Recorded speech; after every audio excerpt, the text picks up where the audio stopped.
Hawa sejuk Randu Hinggil merayap pelan ke halaman rumah Suwardi Atmojo. Rumah itu berdiri mencolok di antara deretan rumah-rumah warga yang sederhana. Bukan untuk sombong, melainkan karena pabrik batik dan kerja keras keluarga Atmojo telah membuatnya berbeda sejak dulu. Namun di balik wibawa itu, rumah ini selalu terbuka bagi siapapun. Orang-orang mengenal Suwardi sebagai juragan yang baik hati, yang tak segan menolong dan memberi pekerjaan. Di dapur, aroma santan yang mendidih perlahan menyatu dengan wangi rempah. Istri Suwardi memasak lodeh kulit benjo dan tempe goreng kesukaan suami dan anak lelakinya. Suasana terasa hangat, seperti rumah yang sudah lama menunggu seseorang untuk datang dan menambah cerita baru di dalamnya. Ketukan di pintu mendadak memecah ketenangan. Suwardi berjalan pelan, seolah sudah menduga sesuatu. Ketika pintu dibuka, di sana berdiri Rusyanto, putra yang ia sayangi, bersama seorang gadis yang tampak gugup namun sopan, Srikanti. Ada sesuatu yang berubah di mata Suwardi saat melihat mereka berdua berdiri berdampingan. Ia menyapa dengan suara yang hangat. "Kowe tole, semalam bapak dan ibumu nunggu. Dari mana kamu le?" Rusyanto cepat menjawab, sedikit malu. "Nggih pak, semalam saya main ke pabrik. Ini Srikanti pak, saya ajak ke sini biar tahu rumah kita." Suwardi mengalihkan pandangan pada Srikanti, menatap lembut seperti seorang ayah yang ingin memastikan kenyamanan seorang tamu muda. "Wo, iya nduk, piye kabarmu? Sehat toh? Gimana? Betah kan kerja di pabrik?" Srikanti menunduk sedikit.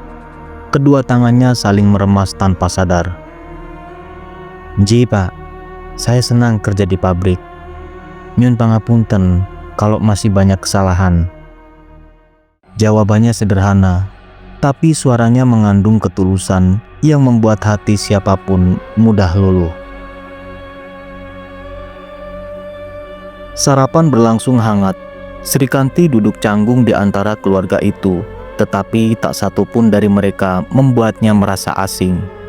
Lodeh blinjo terasa lebih nikmat karena senyum yang datang dari meja makan, bukan hanya dari masakan. Setelah selesai makan, Srikanti dengan refleks berdiri lebih cepat daripada siapapun, mengumpulkan piring dan membawanya ke dapur.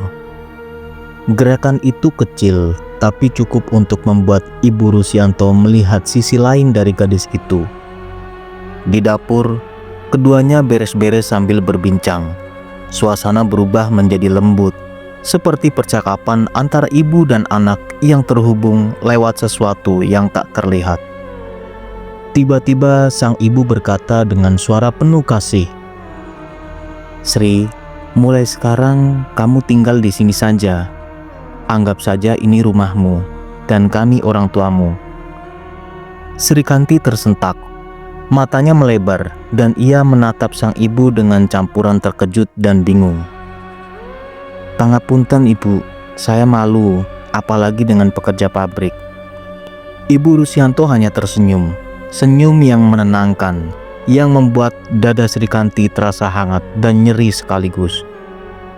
"Nggak apa-apa, tidak akan ada yang berani berpikiran macam-macam. Kamu bekerja di sini karena bapak langsung yang memilih kamu, dan sekarang kamu sudah bikin Rusyanto jadi lebih semangat." Ibu Rusyanto mendekati Srikanti sambil memegang pundaknya. "Memang jaraknya lebih jauh, tapi nanti Rusyanto bisa antar jemput kamu. Pokoknya mulai malam ini kamu tidur di sini saja. Kamu bisa tidur di kamar masnya Rus, sudah lama kosong, dan kamu bisa pakai baju-baju ibu yang sudah kekecilan." Ada jeda panjang, keduanya diam yang penuh makna. Srikanti menunduk, tak sanggup menutupi getaran kecil di dadanya. Ia tidak berkata "iya", namun keheningan itu cukup untuk memberi jawaban. Dari kejauhan, tanpa mereka sadari, Suwardi memperhatikan ada sesuatu yang bergerak di wajahnya. Rasa senang, rasa lega, dan di balik itu semua sedikit kecemasan yang hanya dia yang tahu sebabnya. Saat istrinya menoleh, mereka saling bertukar senyum dan anggukan kecil, seolah keduanya sepakat bahwa hari itu sesuatu yang besar akan segera dilakukan.